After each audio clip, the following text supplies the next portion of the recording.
नमस्कार दोस्तों, वीटेक इस वीडियो में आप सभी का बहुत बहुत स्वागत है। और आज की जो हमारी वीडियो है वो है एयर कंडीशनिंग सिस्टम पर कि गाड़ी में जो हमारा एयर कंडीशनिंग सिस्टम लगा होता है वो काम कैसे करता है। जो हमारी गाड़ी में जो कैबिन होता है, हम कहते हैं कि एयर कंडीशनिंग सिस्टम गाड़ी कैबिन को ठंडा करता है। वो बात कही है, किसी हद तक सही भी है, पर जो असल चीज़ जो एयर कंडीशनिंग सिस्टम करता है हमारे लिए वो है कि वो उस कैबिन में जो गर्मी है और जो नमी है उस चीज़ को कम करता है। सो बहुत सी चीज़ें हैं जो जाननी बहुत ज़्यादा ज़रूरी हैं इससे पहले आप एयर कंडीशनिंग सिस्टम को डायग्नोज करें। सो आज की जो हमारी वीडियो है, दो हिस्सों में हम एयर कंडीशनिंग सिस्टम पर वीडियो बनाएंगे। जो आज वाली हमारी वीडियो है वो है कि एयर कंडीशनिंग सिस्टम का फंडा क्या है। फंडामेंटल समझने बहुत ज़रूरी हैं किसी चीज़ को डायग्नोज करने से पहले। और जब से हमने ये चैनल बनाया मैं इसी चीज़ पर जोर दे रहा हूँ कि फंडे को समझिए। किसी चीज़ के फंडे को अगर आप एक बार समझ गए फिर उस चीज़ को डायग्नोज करना बिल्कुल भी मुश्किल नहीं आपको लगेगा। तो चलिए दोस्तों, शुरू करते हैं हम आज की ये वीडियो।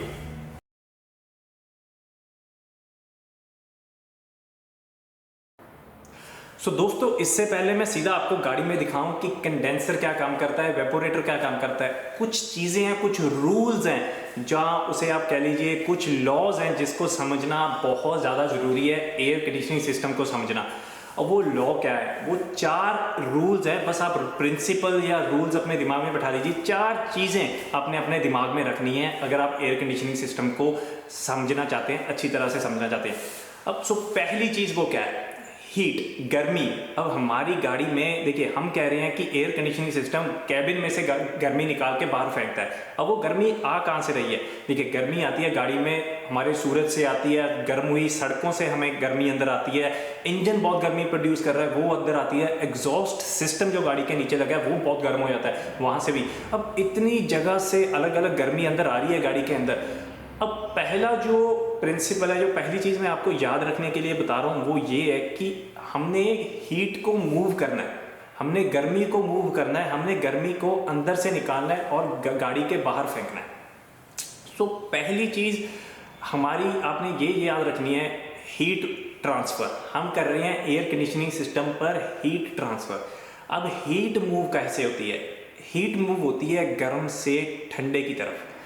अब इस चीज़ को याद रखना है। देखिए, जो 3-4 चीज़ें मैं आपको बताऊंगा वो चीज़ें याद रखनी थोड़ी सी मुश्किल होगी, पर एक बार आपने दिमाग में बिठा ली, आसानी आपको बहुत ज़्यादा हो जाएगी। और मैं जितना ज़्यादा इसे सिंपल कर सकता हूँ उतना मैं सिंपल इसे रखने की कोशिश करूँगा।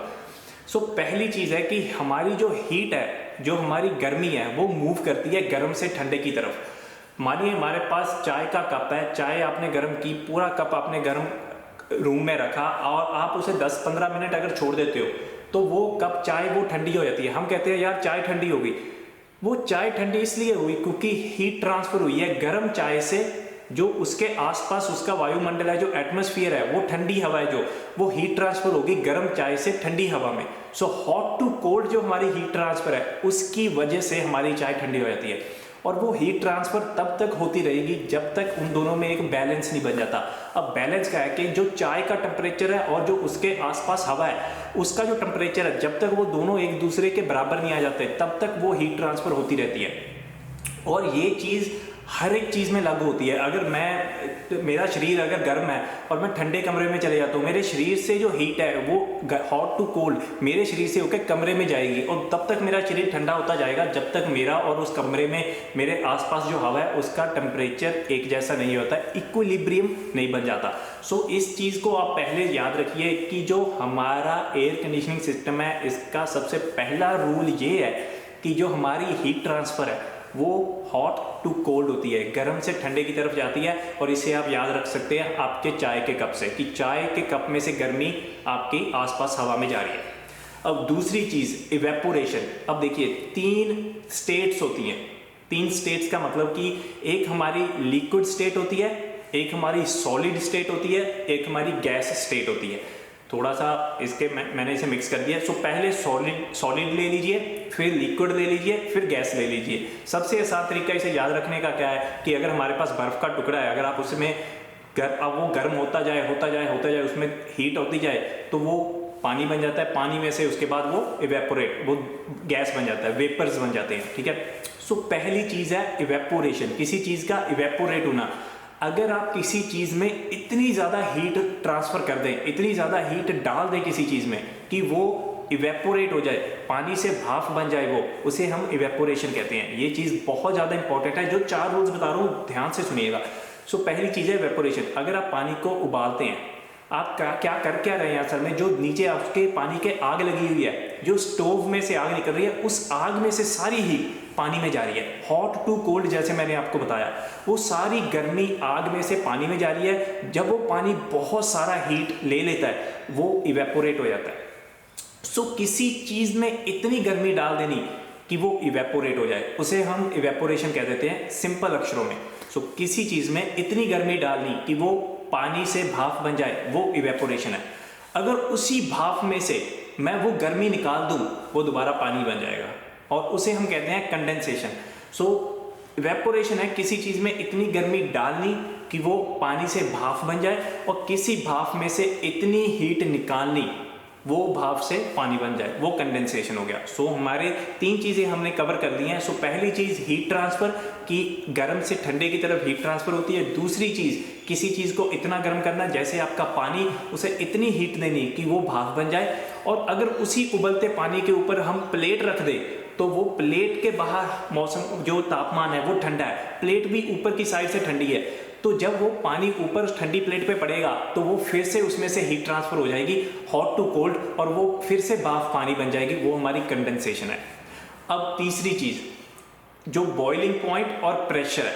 अब प्रेशर और बॉइलिंग पॉइंट का क्या है? अब बॉइलिंग पॉइंट, अगर आप सुनने में ये हो रहा है कि यार ये तो ज़्यादा हम फिजिक्स की तरफ जा रहे हैं, कंफ्यूज मत होइएगा। सिंपल सी चीज़ है बॉइलिंग पॉइंट की, कौन सी चीज़ कितने टेम्परेचर पे जाके उबलती है। अब पानी है, जब हम पानी को उबलने के लिए रखते हैं, वो 100 डिग्री पे जाके उबल जाता है। सो 100 डिग्री पे पानी उबल रहा है, क्योंकि हमारे आसपास जो प्रेशर है एटमॉस्फेरिक, ये वायुमंडल का प्रेशर है, वो 101 किलो पास्कल का है। जब आप ECM में जाके बैरोमेट्रिक प्रेशर चेक करते हो, वो एटमॉस्फेरिक प्रेशर बताता है। ECM के ऊपर छोटा सा सेंसर लगा होता है, प्रेशर सेंसर, जो बताता है कि एटमॉस्फेरिक प्रेशर कितना है। अब इस चीज़ को बताने का मेरा मकसद क्या है कि जो हमारा जो सी लेवल पे प्रेशर है, जो मेरे ऊपर जितना भी ये एटमॉस्फेयर है, इसका जो प्रेशर है वो 101 है। पर जितना हम ऊपर को जाते जाएं, मानिए पहाड़ों पे जा रहे हैं, उतना बॉइलिंग पॉइंट कम होता है। अगर ज़मीन पे यहाँ पर पानी 100 डिग्री सेल्सियस पर उबल रहा है, अगर मैं पहाड़ों पे चल जाऊँ, वही पानी 70 डिग्री सेल्सियस पर उबलेगा। सो उसका बॉइलिंग पॉइंट कम हो गया, वो वो कम टेम्परेचर पे उबल जाएगा। ये बहुत ज़रूरी है हमारी एयर कंडीशनिंग सिस्टम के लिए, क्योंकि अगर प्रेशर ज़्यादा है तो बॉइलिंग पॉइंट ज़्यादा है, यानी कि वो ज़्यादा टेम्परेचर लेगा बॉयल होने से पहले। अगर प्रेशर कम है तो बॉइलिंग पॉइंट भी कम है। ये चीज़ AC में बहुत ज़्यादा इंपॉर्टेंट है, क्योंकि इसी चीज़ पे हमारा सारे का सारा जो फंडा है वो टिका हुआ है। सो अगर एक एग्जांपल दूं जो आपको बहुत आराम से समझ आ जाएगी। हमारा कूलिंग सिस्टम, हमारा जो कूलेंट है गाड़ी में, हम देखिए किसी गाड़ी में हम कूलेंट डालते हैं, जो ट्रक वगैरह हमारे पुराने घूम रहे हैं उसमें हम पानी डाल देते हैं। अब पानी तो 100 डिग्री पे आराम से उबल जाता है। सो ट्रक तो इंजन तो 100 डिग्री आराम से हो जाता है, तो पानी तो उबल जाएगा। अब उस पानी को उबलने से रोकने के लिए हमारे पास जो रेडिएटर है उसके ऊपर कैप लगी होती है। आप ये कैप पे देख सकते हो कि हमारे पास प्रेशर लिखा होता है। वो प्रेशर क्या करता है, वो उस कूलिंग सिस्टम के प्रेशर को बढ़ाता है, वो कैप उस प्रेशर को बढ़ाता है। अगर प्रेशर बढ़ जाएगा तो बॉइलिंग पॉइंट भी बढ़ जाएगा, और वही पानी जो 100 डिग्री पे उबल जाता था, अब प्रेशर बढ़ने की वजह से वो 100 डिग्री पे उबल नहीं रहा, वो 126 130 डिग्री पे उबल रहा है। अब तब तक हमारे जो फैन है वो ऑन हो जाते हैं, वो पानी को ठंडा कर देते हैं, और वो पानी उस स्टेज पर नहीं पहुंचता कि वो उबले। सो कूलिंग सिस्टम का जो फंडा है कि प्रेशर को बढ़ा दो किसी सिस्टम में ताकि उसका बॉइलिंग पॉइंट बढ़ जाए, वो सेम ही फंडा हमारी एयर कंडीशनिंग सिस्टम पे भी हमारे पास काम आता है। सो 4 चीज़ें हमने याद रखनी है। हॉट टू कोल्ड हमारी हीट ट्रांसफर होती है, क्योंकि हीट एक्सचेंजर, वो मैं आपको बाद में समझाता हूँ, वो आपको स्क्रीन में समझाता हूँ, थोड़ा सा आप कंफ्यूजन हो जाए। तो 2-4 चीज़ें जो मैं आपको, हॉट टू कोल्ड हमारी हीट ट्रांसफर होती है। किसी पानी को उबाल के वेपर बना देना, किसी चीज़ को लिक्विड को उबाल के वेपर बना देना, उसमें इतनी हीट देकर, वो इवेपोरेशन है। उसी वेपर में से इतनी हीट निकाल लेनी कि वो दोबारा पानी बन जाए, लिक्विड बन जाए, वो कंडेंसेशन है। और प्रेशर बढ़ाने से बॉइलिंग पॉइंट बढ़ता है, प्रेशर कम करने से बॉइलिंग पॉइंट कम हो जाता है। अब ये चीज़ें आप ध्यान से दिमाग में बिठा लीजिए। अगर आपको अभी भी समझ नहीं है, दोबारा इस वीडियो को देखिए, पीछे रिवाइंड करके देखिए अच्छी तरह से। जब आपको ये चीज़ें समझ आई, फिर आप आगे वाली जो वीडियो है जो हम कंटिन्यू करने लगे हैं, फिर आप वो देखिए, क्योंकि ये चीज़ें समझनी जाननी बहुत ज़्यादा इंपॉर्टेंट है।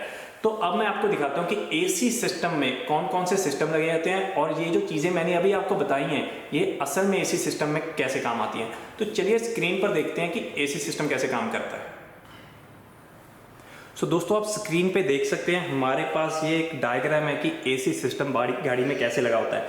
सो हमारे पास यहाँ पर दिया गया है, ये है हमारे पास कंप्रेसर, ये है हमारे पास कंडेंसर, यहाँ पर दिया गया है हमारे पास रिसीवर ड्रायर, और ये दिया गया है हमारे पास इवेपोरेटर और एक्सपेंशन वाल्व। अब जो चीज़ें मैंने आपको अभी बता के हटाऊँ कि इवेपोरेशन होती है एसी सिस्टम में, कंडेंसेशन होती है हमारे एसी सिस्टम में, और जो प्रेशर मैंने आपको बताया कि प्रेशर बढ़ने से बॉइलिंग पॉइंट बढ़ता है और प्रेशर कम होने से बॉइलिंग पॉइंट कम होता है, उसका काम हमारा ये कंप्रेसर और ये एक्सपेंशन वाल्व करता है। अब देखिए दो चीज़ें, ये जो इवेपोरेटर और कंडेंसर है, ये सिंपल दोनों का काम क्या है, ये दोनों का काम है हीट एक्सचेंज करने का। इवेपोरेटर और कंडेंसर को हम कहते हैं हीट एक्सचेंजर, क्योंकि ये हीट एक्सचेंज करते हैं। सबसे पहली चीज़ पे बात करेंगे हम कंप्रेसर पे कि कंप्रेसर क्या काम करता है। अब कंप्रेसर पे कभी भी हम देखते हैं दो पाइपें लगी होती हैं, एक पाइप होती है सक्शन साइड, एक होती है डिस्चार्ज साइड। अब सक्शन साइड क्या होता है, देखिए एक चीज़ याद रखिए, कंप्रेसर को एक पंप की तरह लीजिए, ये एक पंप है, ठीक है, उसने पंप करना है, एक मोटर की तरह, छोटी मोटर है, पंप है एक, इसने प्रेशर बढ़ा के हमारे रेफ्रिजरेंट को आगे भेजना है। रेफ्रिजरेंट जो हम गाड़ियों पे यूज़ करते हैं वो होता है R134A और R1234YF। ये दो प्रकार के रेफ्रिजरेंट आजकल गाड़ियों में आपको देखने को मिलेंगे। जो R134YF है ये बहुत नई गाड़ियों में आपको देखने को मिलेगा। कंप्रेसर क्या करता है, अब देखिए पंप है, जो किसी पंप को अगर कंप्रेसर में से अगर हम देखिए, सिंपल चीज़ है कि जैसे हमारा डीजल इंजन होता है, डीजल इंजन में हम हवा को इतना कंप्रेस करते हैं कि हवा गर्म हो जाती है, बिल्कुल सेम ही कंप्रेसर भी करता है। ये जो वेपर है, देखिए अब बहुत सी, देखिए सबसे बड़ी मुश्किल एसी सिस्टम में जो लोगों को आती है वो ये आती है कि यार सिस्टम में कहाँ पर वेपर है और कहाँ पर लिक्विड है। अब रेफ्रिजरेंट कब वेपर बना या कब लिक्विड बना, ये चीज़ याद रखनी बहुत मुश्किल होती है। बस एक चीज़ याद रखिए कि जो कंप्रेसर है वहाँ पर आपके पास वेपर ही एंटर होंगे, क्योंकि जो हमारा कंप्रेसर है वो वेपर ही कंप्रेस कर सकता है। वो हवा कोई भी पंप हवा को ही कंप्रेस कर सकता है। अगर वो किसी लिक्विड को कंप्रेस करेगा तो वो टूट जाएगा। जब हमारे इंजन में बहुत ज़्यादा फ्यूल चल जाए या पानी चल जाए, वो इंजन टूट जाता है अंदर से, उसकी कॉन रोड बैरिंग, जो कॉन रोड्स होती हैं, कनेक्टिंग रोड्स होती हैं, वो बेंड हो जाती हैं। वो क्यों हो जाती है, क्योंकि पानी कंप्रेस नहीं हो सकता, हवा कंप्रेस हो जाती है। जो हमारा कंप्रेसर है वो सक्शन साइड, ये जो साइड है यहाँ से वेपर को खींचता है। वेपर फॉर्म में हमारे रेफ्रिजरेंट को खींचता है, उसे कंप्रेस करता है, उसका टेम्परेचर बढ़ाता है और हाई प्रेशर करके उसे इस तरफ बाहर भेज देता है। जो कंप्रेसर में से हमारी जो पाइप बाहर आ रही है, जो डिस्चार्ज साइड है, उस तरफ हमें मिलता है high pressure vapour. High pressure high temperature vapour हमारे पास निकलता है। अब ये high pressure high temperature vapour है, इसका बॉइलिंग पॉइंट भी हाई होगा क्योंकि इसका प्रेशर बहुत ज़्यादा है। यहाँ से इसे मैं क्लियर कर देता हूँ। हमारे कंप्रेसर में से हमारे पास वेपर निकले और वेपर हमारे पास, अब अगर आप ये सोच रहे हो कि वेपर कंप्रेसर में से कहाँ से आए, क्योंकि ये भी एक क्वेश्चन बन सकता है कि ठीक है आपने कंप्रेसर से शुरू कर लिया, वहाँ से वेपर क्यों आ रहे हैं, वो मैं आपको समझाऊंगा क्योंकि ये एक साइकिल है। वो मैं आपको जब एंड पे पहुँच जाएंगे हम कि कंप्रेसर तक वेपर क्यों पहुँचे हैं, ये भी आपको आराम से समझ आ जाएगा। अब कंप्रेसर में से वेपर हमें निकले हैं, क्योंकि कंप्रेसर हवा को ही कंप्रेस करेगा, वेपर को ही कंप्रेस करेगा। तो वेपर हमारे पास आए कंडेंसर पर। अब कंडेंसर हमारे गाड़ी के आगे लगा होता है, वो मैं आपको वीडियो में बाद में दिखाऊंगा कंडेंसर कहाँ पे लगा है। कंडेंसर के आगे लगा होता है फैन।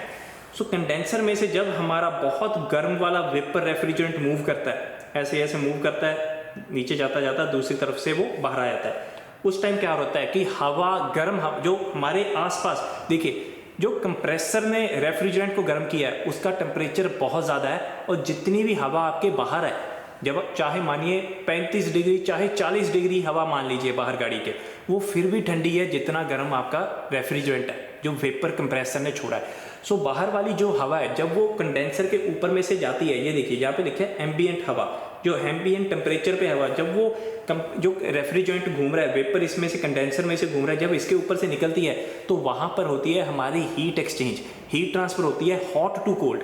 अब मैंने कहा है कि कंप्रेसर ने जो वेपर को कंप्रेस किया उसका टेम्परेचर बहुत हाई था, और जो हवा हम उसके ऊपर से फेंक रहे हैं कंडेंसर के ऊपर से, वो अभी फिर भी ठंडी हवा है, चाहे 40 डिग्री पे भी है, पर वो उस रेफ्रिजरेंट के कंपैरिजन ठंडी है, तो हवा हॉट टू कोल्ड हो जाएगी। सो रेफ्रिजरेंट वेपर है जो वो बहुत गर्म था, वो ट्रांसफर हो जाएगी हीट कंडेंसर से बाहर, जो हवा उसके बीच में से निकाल रहे हैं उसमें। सो वो जो वेपर है वो थोड़ा सा ठंडा हो जाएगा, ठीक है, वो वेपर हमारा ठंडा हो गया। तो हमारे पास, अगर मैंने आपको बताया था कि किसी चीज़ में से इतनी हीट निकाल दीजिए कि उसकी स्टेट चेंज हो जाए, उसे हम कहते हैं कंडेंसेशन। वो ही काम यहाँ पे हो रहा है कि हमारे पास यहाँ पे वेपर आया था, इस रेफ्रिजरेंट में से हमने इतनी टेम्परेचर, इतनी हीट निकाल दी कि उसकी स्टेट चेंज हो गई। वो स्टेट चेंज होने की वजह से वो बन गया अब हाई प्रेशर लिक्विड। अभी भी गर्म है वो, मैं ये नहीं कह रहा कि वो बहुत ठंडा हो गया, अभी भी गर्म है क्योंकि उसका प्रेशर बहुत हाई है, ठीक है, क्योंकि बाहर वाली हवा ने पूरी हीट एक्सचेंज नहीं की, पर वो उसकी इतनी, रेफ्रिजरेंट की जो प्रॉपर्टीज़ होती हैं उसने इतनी उसमें से गर्मी निकाल ली कि उसकी स्टेट चेंज हो गई वेपर से लिक्विड। सो कंडेंसर में हमारे पास जाता है वेपर, और कंडेंसर से जो बाहर आता है वो आता है हमारे पास high pressure high temperature liquid. So जो रेफ्रिजरेंट लिक्विड फॉर्म में है, वहाँ से वो जाता है रिसीवर ड्रायर की तरफ। अब रिसीवर ड्रायर किसी किसी गाड़ी में लगा होता है और किसी किसी गाड़ी में अक्यूमुलेटर लगा होता है, और अक्यूमुलेटर होता है हमारी लो साइड पे लगा, और रिसीवर ड्रायर हमारी लगा होता है हाई साइड पे लगा। ये हमारी हाई साइड है। हाई साइड का मतलब जो हाई प्रेशर में है, लो साइड जो लो प्रेशर में है। सो रिसीवर ड्रायर में जाएगा। अब रिसीवर ड्रायर क्या करता है? रिसीवर ड्रायर आपको पुरानी गाड़ियों में, जब बहुत 2010 तक मुझे लगता है आपको रिसीवर ड्रायर देखने को मिल जाएगा। उसका काम है उस रेफ्रिजरेंट में से पार्टिकल फिल्टर करना और उसमें से मॉइस्चर को लेना, क्योंकि अगर रेफ्रिजरेंट में मॉइस्चर होगा, टेम्परेचर होगा, तो हाइड्रोक्लोरिक एसिड बनना शुरू हो जाता है। उस चीज़ को रोकने के लिए हमारे पास रिसीवर ड्रायर दिया जाता है, जिसमें से वो उसमें से नमी को, मॉइस्चर को ख़त्म कर सके। पानी का कंटेंट रेफ्रिजरेंट में नहीं होना चाहिए, उस चीज़ को ये ख़त्म करता है। वहाँ से हमारे पास high pressure high temperature liquid है जो, वो एक्सपेंशन वाल्व में जाता है। अब एक्सपेंशन वाल्व क्या है? ये आपका TX वाल्व गाड़ी में लगा होता है। ये काम करता है जैसे आपका डिओड्रेंट काम करता है। डिओड्रेंट आप देखिए वो लिक्विड होता है, जब आप डिओड्रेंट को चलाते हो तो वो स्प्रे करता है ना, वो स्प्रे बहुत ठंडी लगती है। इसका काम भी ये है, इसके अंदर छोटा सा छेद बनाया जाता है जिसमें से ये हाई प्रेशर लिक्विड जो आपका रेफ्रिजरेंट है ये पास होता है। और जैसे ये पास होता है, क्योंकि इसके प्रेशर को एकदम रोक दिया है, अगर आप पानी की पाइप लें और उसके आगे अंगूठे को लगा दें तो आप वो सारे प्रेशर को रोक के एक तरीके के, अब उसे आप मिस्ट की तरह थोड़ा प्रेशर कम कर रहे हो, और वो पानी चाहे पीछे से कितना गर्म आ रहा हो वो आपको अब थोड़ा ठंडा लगता है। जब किसी पानी का आप एकदम प्रेशर कम कर दें तो उसका टेम्परेचर भी गिर जाता है। सो रेफ्रिजरेंट का सेम काम होता है। जब वो एक्सपेंशन वाल्व पे आता है, इतने प्रेशर से पीछे से आता है, हाई प्रेशर हाई टेम्परेचर वाला जो लिक्विड आ रहा है हमारा, जब वो एक्सपेंशन वाल्व वाले छेद में से निकलता है उसका प्रेशर बहुत ज़्यादा कम हो जाता है और उसका बॉइलिंग पॉइंट भी बहुत कम हो जाता है। उसके साथ साथ उसका टेम्परेचर भी बहुत गिर जाता है। तो जब वो एक्सपेंशन वाल्व में से निकलता है तो वो हमारे पास बच जाता है लो प्रेशर लिक्विड। है तो वो अब लिक्विड ही, क्योंकि वो पीछे से लिक्विड आ रहा है, हमने उसका प्रेशर बहुत कम कर दिया क्योंकि हमने उसे पतले छेद में से लिक्विड को निकाला है, तो उसका प्रेशर बहुत कम हो गया। पर वो है हमारे पास अभी भी लिक्विड, और वो चीज़ जाती है हमारी इवेपोरेटर की तरफ। अब इवेपोरेटर भी कंडेंसर की तरह सेम काम करता है हीट एक्सचेंज का। जब इसमें से लिक्विड, जो हमारा रेफ्रिजरेंट लिक्विड इसमें एंटर करेगा और वो इसके बीच में से हो कर दूसरी तरफ निकलेगा, तो इसमें क्या होगा कि आपका जो ब्लोअर मोटर है, जो हम गाड़ी के अंदर ब्लोअर मोटर लगी होती है, वो कैबिन की जो गर्म हवा है, चाहे वो बाहर वाली हवा है, चाहे वो रीसर्कुलेशन पे लगा हुआ हमारा AC, जो कैबिन की गर्म हवा है उसको इवेपोरेटर के ऊपर से फेंकता है। अब इवेपोरेटर के ऊपर से अगर गर्म हवा निकलेगी तो रेफ्रिजरेंट ने क्या करना है? Heat exchange. वो जो हवा कैबिन वाली उसके इवेपोरेटर से निकल रही है, उसमें से गर्मी ने कहाँ जाना है? रेफ्रिजरेंट में, क्योंकि रेफ्रिजरेंट अब ठंडा है। जब से एक्सपेंशन वाल्व में से हमारा रेफ्रिजरेंट निकला है, मैंने आपको कहा उसका टेम्परेचर गिर जाता है और वो हो गया ठंडा। उसने क्या करना है? हीट एक्सचेंज करनी है, फिर से हॉट टू कोल्ड होगा। जो हवा में गर्म, जो ये गर्म हवा हम ब्लोअर मोटर से फेंक रहे हैं इवेपोरेटर पर, उसमें से गर्मी हमारे रेफ्रिजरेंट में घुसेगी और वो रेफ्रिजरेंट तब तक मैंने आपको बताया था किसी चीज़ में इतनी गर्मी डाल दो कि वो इवेपोरेट कर जाए। वो जो लिक्विड है हमारा उसमें इतनी गर्मी उसने रेफ्रिजरेंट ने इतनी गर्मी सोख लेनी है कि उसने बॉयल कर जाना है, उसने उबल जाना है। जब वो बॉयल कर गया वो फिर से लिक्विड से वेपर बन जाता है। अब देखिए ये चीज़ एकदम नहीं होती कि मैं आपको कहूँ कि जैसे ही वो कंडेंसर में या इवेपोरेटर में हमारा रेफ्रिजरेंट घुसा और उसकी स्टेट चेंज हो गई, जैसे जैसे वो यहाँ पर ऐसे घूमना शुरू करता है वैसे वैसे उसकी स्टेट चेंज होती है। सो आधे हिस्से तक वो लिक्विड थोड़ा सा वेपर बन जाता है, बीच वाले तक वो हाफ लिक्विड हाफ वेपर बन जाता है, जब तक वो पूरी तरह से ऊपर से बाहर आता है तो वो वेपर बन जाता है। उसने इतनी ज़्यादा कैबिन वाली हवा में से गर्मी खींच ली कि वो दोबारा बॉयल करके वेपर बन गया। अब वही चीज़ मैंने आपको शुरुआत में बताई थी कि एसी सिस्टम अंदर कैबिन को ठंडा नहीं करता, वो अंदर वाली हवा में से गर्मी निकालता है। जब वो किसी चीज़ से गर्मी निकालेगा तो उस गर्मी वहाँ पे कंडेंसेशन भी, अब इवेपोरेटर है ना यार, ये जो इवेपोरेटर इसकी जो फिन्स हैं, जो इस पर छोटी छोटी तारें लगी होती हैं, वहाँ पे होएगी कंडेंसेशन। अब जैसे हमारा कोल्ड ड्रिंक का कैन होता है, आप कोक का ठंडा फ्रिज में से कैन निकाल के बाहर रख दो तो उसके ऊपर वो पानी जमना शुरू हो जाता है, पानी आना शुरू हो जाता है। वो सेम चीज़ हमारे इवेपोरेटर पे होती है और इवेपोरेटर इतना ठंडा हो जाता है क्योंकि वो पानी उसके ऊपर जम रहा है, तो वो पानी फिर वहाँ से ड्रेन ट्यूब से वो नीचे, जब हम एसी के नीचे से पानी देखते हैं कि पानी निकल रहा है, वो वहीं से आ रहा है क्योंकि वो मॉइस्चर है, वो जो नमी है वो कंडेंस होकर आपके इवेपोरेटर पे इकट्ठी हो रही है जो ड्रेन ट्यूब से नीचे आप देख पा रहे हो। सो वो जो वेपर हमारे पास लो टेम्परेचर वेपर बने हैं वो इवेपोरेटर से वापस आते हैं, यहाँ से दोबारा आपके कंप्रेसर में चले जाते हैं। जो चीज़ मैंने आपको पहले बताई थी कि कंप्रेसर में से वेपर ही निकलते हैं और कंप्रेसर में वेपर ही आते हैं, और जो वेपर यहाँ से निकलते हैं कंप्रेसर में से इवेपोरेटर से निकलते हैं कंडेंसर में आते हैं, वही कंप्रेसर साइकिल फिर से शुरू कर देता है। वो उसी वेपर के टेम्परेचर को दोबारा बढ़ाता है, प्रेशर को दोबारा बढ़ाता है ताकि उसका बॉइलिंग पॉइंट बढ़ सके, उसे कंडेंसर में से निकालता है। कंडेंसर में आपकी हीट एक्सचेंज होती है, वो वेपर में से लिक्विड बन जाता है और वो लिक्विड दोबारा इवेपोरेटर में जब जाता है वहाँ पे हीट एक्सचेंज दोबारा होती है। वो जो रेफ्रिजरेंट का ठंडापन है वो हवा में दे देता है और जो हवा की गर्मी है कैबिन में वो इवेपोरेटर में चली जाती है और वो इवेपोरेटर लिक्विड से फिर से वेपर फॉर्म में आ जाता है और वो वेपर दोबारा फिर से कंप्रेसर में चले जाता है। ये सिंपल साइकिल बार बार आपका चलता रहता है। अब कोई भी इसमें से कोई भी चीज़ अगर आपका अपना काम ना करे, अब मानिए हमारा कंडेंसर का फ़ैन नहीं चल रहा, अगर कंडेंसर का फ़ैन ही नहीं चलेगा तो वो जो हमारा रेफ्रिजरेंट है उसके ऊपर से हवा नहीं जाएगी। अगर हवा नहीं जाएगी तो वो हीट ट्रांसफ़र नहीं होगी, अगर हीट एक्सचेंज नहीं होगी तो वो जो पीछे वेपर फॉर्म से लिक्विड फॉर्म बनना है वो अच्छी तरह से वो नहीं हो पाएगा। सो पूरे एसी की एफिशिएंसी कम हो जाती है अगर कोई भी सिस्टम अपना काम करना छोड़ दे। सो जब आप डायग्नोज की बात करते हो कि डायग्नोज कैसे किया जाए सिस्टम को, वो बहुत ज़्यादा जानना जरूरी है कि जो इवेपोरेटर है वो क्या कर रहा है, जो कंडेंसर है वो क्या कर रहा है, जो कंप्रेसर है हमारा वो क्या कर रहा है, रिसीवर ड्रायर क्या कर रहा है, एक्सपेंशन वाल्व क्या कर रहा है। ठीक है, सिंपल चीज़ें आपने याद रखनी है। दो साइड्स होती हैं, लो प्रेशर और हाई प्रेशर। जो हाई प्रेशर साइड होती है वो आपकी कंप्रेसर से लेके आपके एक्सपेंशन वाल्व तक होती है, वो high pressure high temperature side होती है। आपके एक्सपेंशन वाल्व से लेकर आपके कंप्रेसर तक घूम के वो आपकी लो साइड होती है। अब एक्सपेंशन वाल्व कैसे काम करता है इसको मैं अगली वीडियो में दिखाऊंगा, क्योंकि इस पर भी दो तीन चीज़ें हैं, दो किस्म के हमारे पास आ जाते हैं। एक ऑरिफिस टाइप आ जाता है और एक TX valve thermal expansion valve की तरह आ जाती है। उस चीज़ को मैं अभी कवर नहीं करना चाहता क्योंकि वो चीज़ बहुत कंफ्यूजिंग हो जाएगी, पर अब तक के लिए मैं आपको बस ये चीज़ बताता हूँ कि आप इस फंडे को समझ लीजिए कि एक्सपेंशन वाल्व है जो वो प्रेशर डिफरेंस क्रिएट करता है। ठीक है, उसने क्या करना है, हाई प्रेशर रेफ्रिजरेंट जो आ रहा है पीछे से उसे लो प्रेशर रेफ्रिजरेंट बनाना है ताकि उसका बॉइलिंग पॉइंट गिर सके। जैसे मैंने आपको पहले बताया था, हमने बॉइलिंग पॉइंट को गिराना है ताकि वो चीज़ जल्दी बॉयल कर सके और वो फिर से स्टेट चेंज हो सके। वही चीज़ हम यहाँ पे कर रहे हैं, हम बॉइलिंग पॉइंट को गिरा रहे हैं, हम प्रेशर को गिरा रहे हैं। जब प्रेशर गिरता है तो वो चीज़ गर्म से ठंडी हो जाती है। सो यही हमारे एसी सिस्टम में बार बार ओवर एंड ओवर अगेन चलता जा रहा है। अब जो घर पे एसी लगे होते हैं उसका भी सेम काम होता है, उसका कंडेंसर छत पे लगा होता है।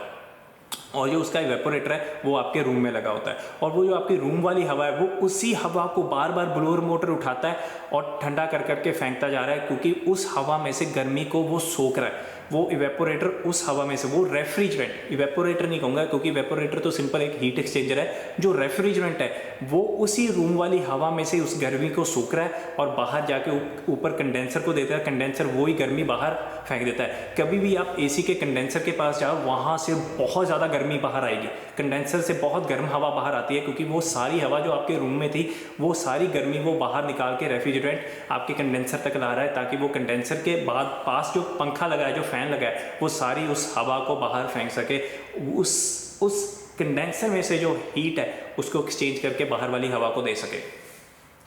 सो इसको, बोर्ड को मैं यहाँ पे बंद करूँगा।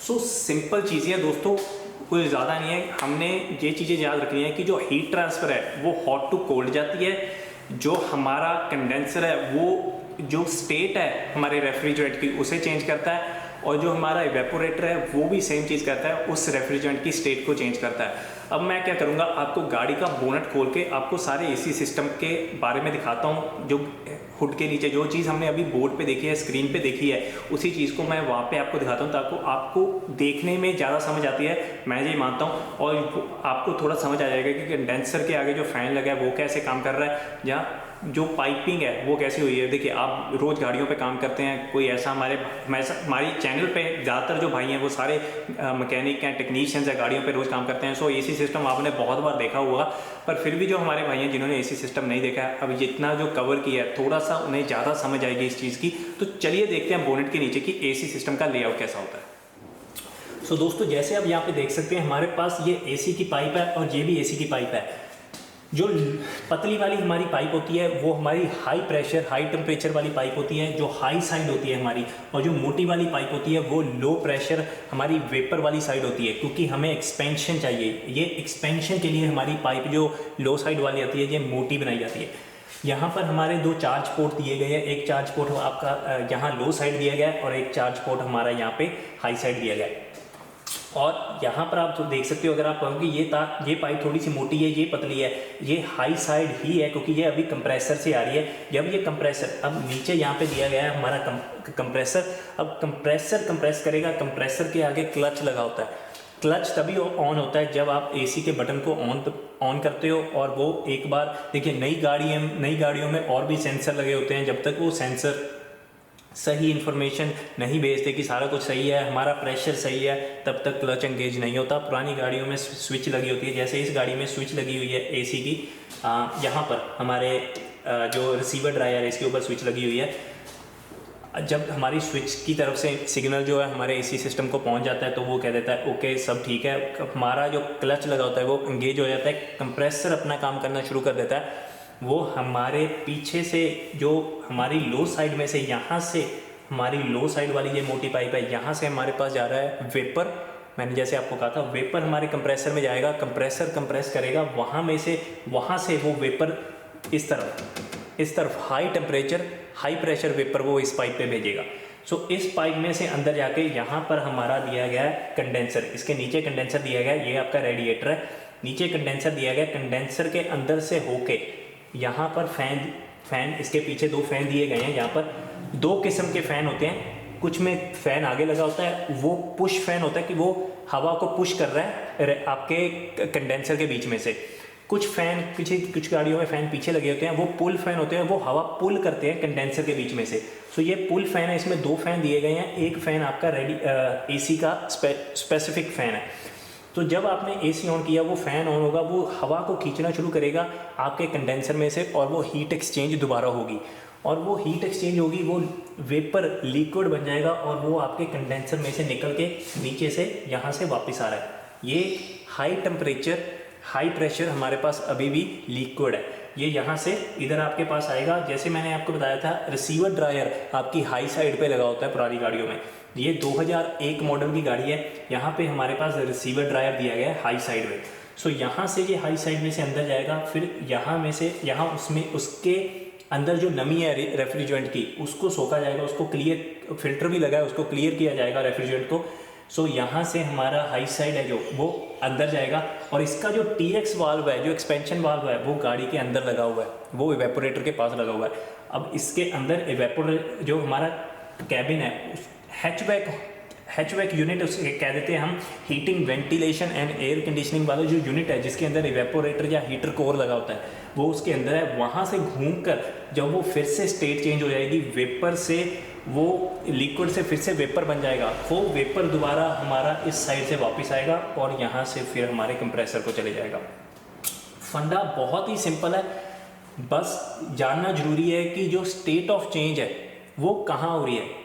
Change of state, sorry state of change नहीं, चेंज ऑफ स्टेट कहाँ पे हो रही है, वो वेपर टू लिक्विड कहाँ हो रहा है और लिक्विड टू वेपर कहाँ हो रहा है। बहुत ही ज़्यादा कंफ्यूजिंग है क्योंकि यहाँ पे कुछ और हो रहा है, अंदर कुछ और हो रहा है, कंप्रेसर भी कुछ कर रहा है, एक्सपेंशन वाल्व भी कुछ कर रहा है, तो थोड़ा कंफ्यूजिंग जरूर हो जाता है। मैंने भी बताते हुए शायद कहीं पे कुछ ना कुछ आगे पीछे कर दिया हो, पर कोशिश यही है कि आपको सही तरीके से बताऊं, क्योंकि कंफ्यूजिंग मेरे लिए भी हो जाता है, क्योंकि एक चीज़ को मैं बार बार दोहरा रहा हूँ और वो कंफ्यूजिंग हो जाती है मेरे लिए। पर जो असल चीज़ है वो यही है कि जो आपका कंडेंसर है, ठीक है, वो वेपर टू लिक्विड करता है, और जो आपका इवेपोरेटर है वो लिक्विड टू वेपर करता है। ये दोनों उस जो आपका रेफ्रिजरेंट है उसकी स्टेट को चेंज कर रहे हैं, ठीक है। ये भी हीट एक्सचेंजर है, जो अंदर इवेपोरेटर लगा हुआ है वो भी हीट एक्सचेंजर है। जो आपका कंप्रेसर है वो पंप है, वो रेफ्रिजरेंट के प्रेशर को बढ़ाता है, टेम्परेचर को बढ़ाता है और उसके बॉइलिंग पॉइंट को बढ़ाता है।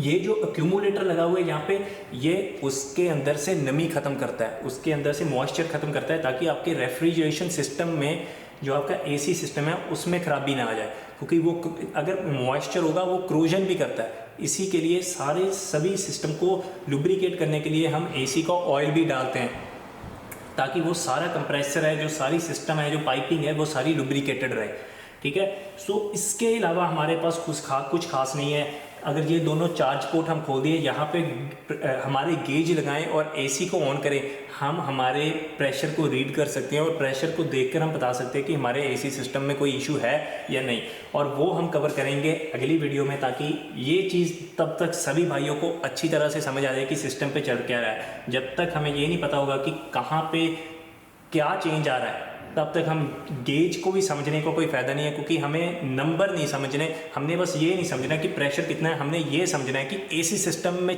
चल क्या रहा है और वो प्रेशर दिखा क्यों रहा है ऐसा, हाई साइड पे हाई प्रेशर या लो साइड पे लो प्रेशर क्यों दिखा रहा है, और वहाँ पे चेंज क्या आ रही है, वो जानना हमारे लिए बहुत ज़्यादा ज़रूरी है। जिसकी वजह से मैंने आज वाली पहली वीडियो बनाई है कि फंडास जो हमारे फंडामेंटल्स हैं वो आज हम समझ लें। अगली वीडियो में मैं आपको ये समझाऊंगा कि गेज हम कैसे कनेक्ट करते हैं और जो प्रेशर्स हैं उन्हें हम कैसे रीड करते हैं और प्रेशर्स का मतलब क्या है।